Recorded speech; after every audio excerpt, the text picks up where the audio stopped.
Hello दोस्तों, मेरा नाम है बबीता बिष्ट और मैं हूँ उत्तराखंड से। तो कई बार ना हम ऐसे काम करते हैं जिनका रिज़ल्ट तुरंत नहीं मिलता है। जैसे बच्चों को अच्छे संस्कार देना, घर में पॉजिटिव माहौल बनाए रखना या खुद के लिए कुछ करना। जैसे हम खुद पढ़ाई करें या कुछ क्रिएटिव करें या कुछ सीख लेते हैं। तो इन सभी कामों को ना हमें कोई तुरंत अपलॉज़ नहीं मिलता है, ना ही मिलेगा और ना ही कोई तारीफ़ मिलती है, कोई लाइक नहीं आता है। तो इस बात का ध्यान ज़रूर रखिए कि जब भी हम ना कोई बीज बोते हैं तो वो बीज तुरंत ही पेड़ नहीं बन जाता है। उसको पेड़ बनने में बहुत ज़्यादा टाइम लगता है। पहले हम बीज बोते हैं, फिर उसे सींचते हैं, तब वो बीज फूट कर बाहर आता है, तब वो पौधा बनता है, तब कहीं जाकर वो एक विशाल वृक्ष का पेड़ का रूप धारण करता है। तो इसी तरीके से अगर आप भी कोई ऐसा काम कर रहे हैं जिसका फल अभी नज़र नहीं आ रहा है आपको, तो हार मत मानिए। आपको कहीं न कहीं ऐसा लग रहा होगा कि हम इतनी मेहनत कर रहे हैं, हम ये काम कर रहे हैं, बट ये हमारे अकॉर्डिंग नहीं हो पा रहा है, जो हम चाहते हैं वो उस कभी-कभी ऐसा लगता है कि इतने एफ़र्ट्स डालने के बावजूद भी हमें अचीवमेंट नहीं मिल रही है। हम उस मतलब नहीं उस लेवल तक पहुँच पा रहे हैं जो हम चाहते हैं जहाँ पर पहुँचना। तो ऐसी सिचुएशन में हम काफ़ी ज़्यादा टेंस हो जाते हैं और छोड़ने की कोशिश करते हैं कि छोड़ो, नहीं करते हैं। कभी-कभी मन में ख़्याल आता है कि बस अब इस काम को छोड़ ही देते हैं, अब करना ही नहीं है। तो देखिए, उस टाइम पे ना पेशेंस की बहुत ज़रूरत है। अगर हम पेशेंस नहीं बनाए रखेंगे तो कुछ भी हासिल नहीं होने वाला है। अपने काम पर लगे रहिए, जो आप कर रहे हैं, जैसा कर रहे हैं, अपने आप को अपनी तारीफ़ कीजिए। अपने आप को बोलिए कि मैं अच्छा कर रही हूँ। कोई करे ना करे बट अपने काम की खुद तारीफ़ कीजिए। खुद को ही इम्पोर्टेंस दो, अपने काम को इम्पोर्टेंस दो कि जो मैं कर रही हूँ वो बहुत अच्छा कर रही हूँ। और कभी भी किसी से कोई उम्मीद मत रखो कि जो मैंने किया उसके लिए कोई मुझे तारीफ़ करे, मेरी कोई मुझे प्रेज़ लगे करे। रहिए और तो डटे रहिए। महत्व वो नहीं है जो दूसरों को बता के किया जाए कि सामने वाले के लिए क्या इम्पोर्टेंट है, मुझे वो करना है। वो बात महत्व नहीं रखती है। महत्व वो रखती है जिस काम को करने के लिए आपको खुद उसकी इम्पोर्टेंस महसूस हो अंदर से। आप फ़ील कर पा रहे हो कि हाँ, ये काम मेरे लिए इम्पोर्टेंट है। भले ही वो किसी के लिए हो ना हो बट आपके लिए वो काम इम्पोर्टेंट है, आप उसको महत्व देते हैं, तो वो ज़रूर करिए। और ये फ़ीलिंग आपको आनी चाहिए। अपने काम के लिए खुद को तारीफ़ कीजिए। काम के लिए खुद को वैलिडेशन दो, खुद को शाबाशी दो कि मैंने जो किया है वो बहुत ही बेस्ट किया है और मैं बहुत अपनी तरफ से बहुत बेस्ट करती हूँ। हर किसी की सोच को समझना हमारी ज़िम्मेदारी नहीं है। हमेशा लोग आपको जज करेंगे। कहीं भी आप चले जाइए, भले ही आप एक हाउसवाइफ़ हैं या फिर आप कहीं जॉब करते हैं, कहीं भी किसी भी फ़ील्ड में आप चले जाएँ, लोग आपको जज करेंगे ही करेंगे। तो कभी-कभी ना चुप वो लोग हमारे मतलब हमारी चुप्पी को घमंड समझेंगे, कभी-कभी हमारे फ़ैसले को नादानियाँ समझेंगे। तो आप लोगों की तरफ बिल्कुल ध्यान मत दीजिए। आप अपना काम अपने तरीके से करिए, जो आपको अच्छा लगता है, जो आपको जो तरीका अच्छा लगता है, वो कीजिए। किसी के पास ना अपना एक चश्मा होता है, एक नज़रिया होता है और वो उसी तरीके से आपको देखता है। आप उनको बदल नहीं सकते हैं। हर किसी का, हर जितने भी इंसान होंगे, सबका अपना-अपना एक अलग नज़रिया होगा। तो सभी के पास अपने-अपने एक चश्मे हैं, जो उस तरीके से आपको देखते हैं, जज करते हैं। तो आप बिल्कुल भी इस चीज़ पे ध्यान मत दीजिए कि मैं इन्हें बदलूँ या बदल सकती हूँ। अगर आप ऐसा करने की कोशिश करते हैं ना, तो आप अपनी लाइफ़ का एक कीमती समय गँवा बैठेंगे। अगर आप लोगों को चेंज करने में, उनके नज़रिए को चेंज करने में या फिर अपने आप को उनको प्रूव करने में अपना समय बिता देंगे, तो आप अपने जीवन का जो कीमती समय, जो ये प्रीशियस टाइम लाइफ आपको मिला है, इस टाइम को आप खो बैठेंगे। तो प्लीज़ डोंट प्रूव योरसेल्फ और हर किसी के सामने जा जाकर अपने आप को प्रूव मत करो, अपने आप को एक्सप्लेन मत करो।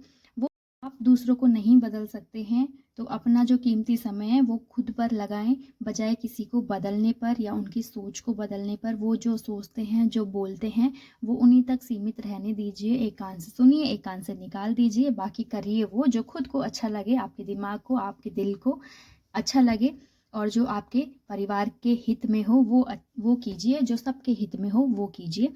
किसी को नुकसान नहीं होना चाहिए। अगर आपका कोई भी एक्शन है, आप कुछ भी कर रहे हैं, बस ये ज़रूर ध्यान में रखिए कि आपके किसी भी चीज़ से, किसी भी काम से किसी और को हर्ट ना हो, किसी को कोई नुकसान ना हो। कीप इन माइंड, बस दैट्स इट। बाकी लोग क्या कहते हैं, लोगों का काम तो कहना ही है, वो उन पे छोड़ दीजिए। खुद को साबित करना बिल्कुल बंद कर दो, खुद से प्यार करो, अप्रिशिएट करो, अपने आप को शाबाशियाँ दो। आपके सपने आपके लिए हैं और उन सपनों को पूरा करने के लिए मेहनत तो करनी ही पड़ेगी। और कभी कभी असफलताएं भी देखने के लिए मिल सकती है, पर उन असफलताओं से हार मत मानिए, प्रयास कीजिए। तो सपनों को पूरा करने के लिए प्रयास के साथ साथ धैर्य की भी बहुत ज़्यादा ज़रूरत है, पेशेंस बनाए रखिए। और बिल्कुल भी कभी कभी सपने तो सभी देखते हैं, बट कभी कभी ना ऐसा होता है जीवन में कि परिस्थितियां साथ नहीं देती हैं। हमारे जीवन में कुछ सिचुएशंस ऐसी आ जाती है कि हम चाहकर भी अपने सपने पूरे नहीं कर पाते हैं, या फिर कभी कभी बहुत प्रयास करते हैं पर कुछ भी हासिल नहीं होता है।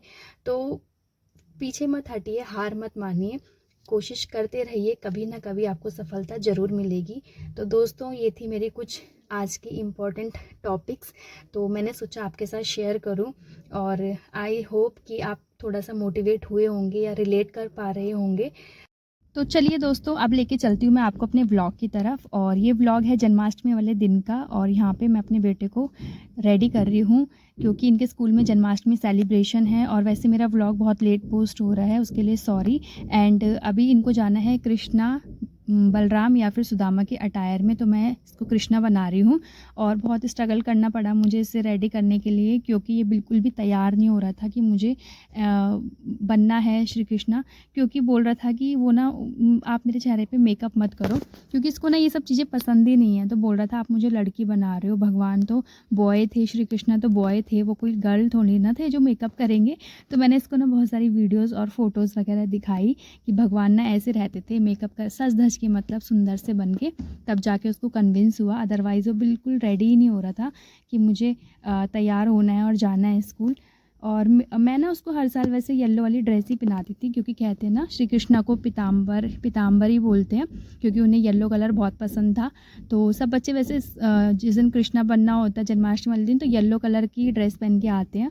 तो मेरे पास भी रखी थी, फिट भी आ रही थी, बट मैंने सोचा मैं हर साल उसे येलो ही पहनाती हूँ, कोई ज़रूरी थोड़ी ना है कि येलो ही पहनाना है। तो मेरे पास ये धोती और बास्केट रखा हुआ था और बहुत ही सुंदर लग रहा था, तो मैंने उसको यही पहनाया। और अभी वो खुश हो गया, तैयार हो गया, बार बार ना अपने आप को शीशे पे देख रहा था कि मैं कैसा लग रहा हूँ। और एक दो बार तो उसने अपना मेकअप भी ख़राब कर दिया था कि नहीं करना है, मुझे तैयार नहीं होना है। तो बहुत मुश्किल से उसको कन्विंस किया, और अभी ना फाइनली रेडी होके हम लोग बाहर आ गए हैं। तो अभी मैं उसको ले जा रही हूँ स्कूल। और बड़े वाले बेटे की तो छुट्टी है आज, तो वो बोल रहा था कि मैं भी चलता हूँ, तो उसको भी साथ में ले जा रही हूँ।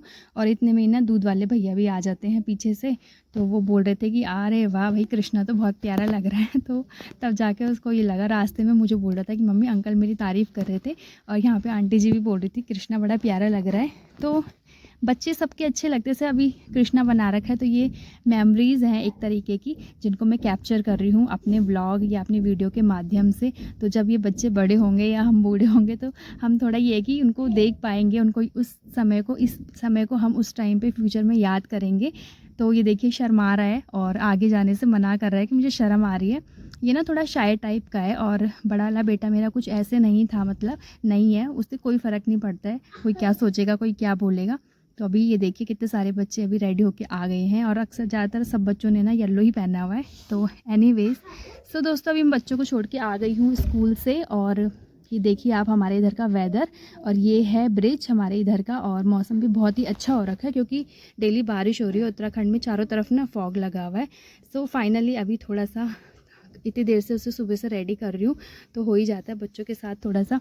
और अभी मैं थोड़ा सा रेस्ट लिया, उसके बाद मैं लग गई अपने घर के कामों में, क्योंकि काम सारा ऐसे ही पड़ा हुआ था, झाड़ू तक नहीं लगाई थी, क्योंकि सारा टाइम ना उसी में चला गया। आज उसको पहले तो मनाने में, वो रेडी ही नहीं हो रहा था जाने के लिए, तो उसको मनाया। ऊपर से बच्चों का ये रहता है कि नहीं भैया नहीं जा रहा है, भैया की छुट्टी है तो मैं भी नहीं जाऊँगा। फिर उसको बड़ी मुश्किल से मना के चलो भेज ही दिया। तो अब बस सारे घर के काम निपटाए, और अभी बाहर थोड़ा वेदर देख रही हूँ, बहुत ही अच्छा हो रखा है। और उसके बाद दोस्तों फटाफट से घर के काम निपटाने के बाद वही अपना डेली का रूटीन, अभी नहा के आ गई हूँ। पूजा वूजा तो पापा जी ने कर दी थी, और अभी हो गई हूँ मैं रेडी। और जितनी देर में घर के काम निपटाए, नाश्ता किया, उतनी देर में विराट को लाने का भी टाइम हो गया था, क्योंकि इनकी छुट्टियाँ जल्दी होनी थी।